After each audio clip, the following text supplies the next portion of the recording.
Hey everyone, welcome back. This is video 13 of the year I wish I could erase. I'm Tammy Salamone, the Pink Survivor. So today I'm going to be talking about September and October of 2017. And months before September, one of my cousins had signed us up for a 5K race that was a run for breast cancer, awareness and research, and I thought it was a great idea. Well, as the date starts to approach and it's getting closer and closer to this 5K run, of course, by now I have no hair. I'm in, the middle of my chemo, and I start to panic. And I remember going back and forth and talking with my husband and thinking, I don't think I can go to this 5K run and it's for me. It's for Team Tammy. We even have our own team, and I'll never forget all the sweet friends and family who showed up for me early on a Sunday morning just to really support me and show me how much they cared and loved about me. So I'm going back and forth thinking, I haven't seen some of these people in months, even years, some of them, and now they're going to see me with no hair. What am I going to do? Am I going to wear a wig? Am I going to wear a headscarf? Am I going to be bald? What am I going to do? And I start to just panic, and I tell my husband, I don't think I'm going to go because I'm so depressed and I really don't want people to see me in this condition. So I go back and forth, and I literally make up my mind the morning of the run that I'm going to go.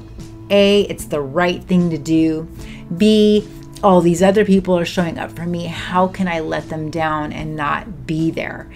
So I end up going, and I end up having one of the best days. It was just so wonderful. I felt so much love, and my heart was just filled with so much joy. And then it just really gets me again. It's just everybody's showing up for the waiting room, and then everyone's showing up for you early on a Sunday morning just to show their love and support.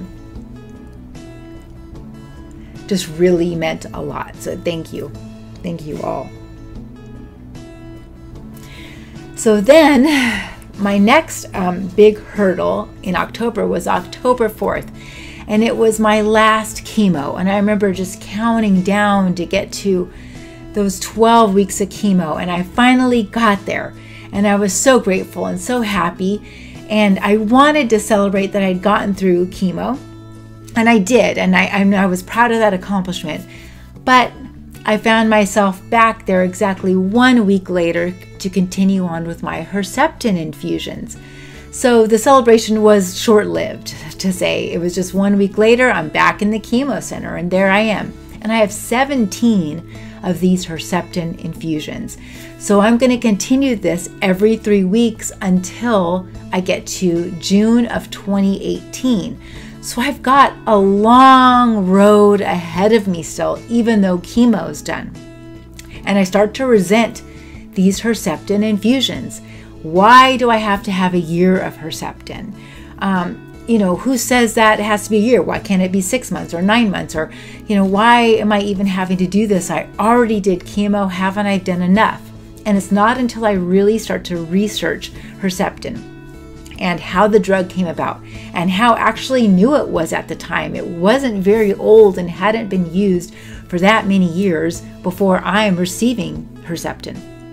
So if you are HER2 positive and you have HER2 positive breast cancer, I highly recommend that you see the movie called Living Proof.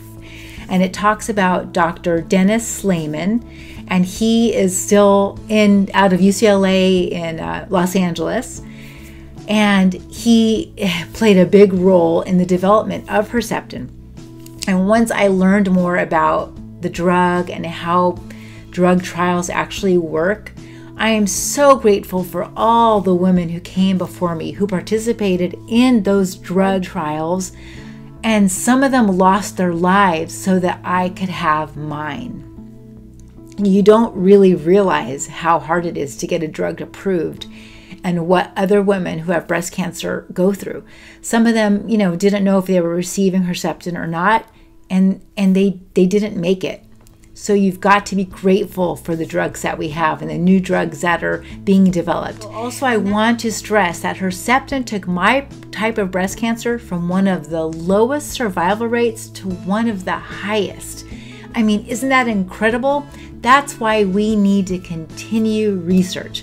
If you ever want to make any donations to breast cancer, make sure that that organization is focusing on research, because just like Herceptin for my type of breast cancer, we need other drugs for other types of breast cancer, especially triple negative and stage 4. They need more options and more treatments.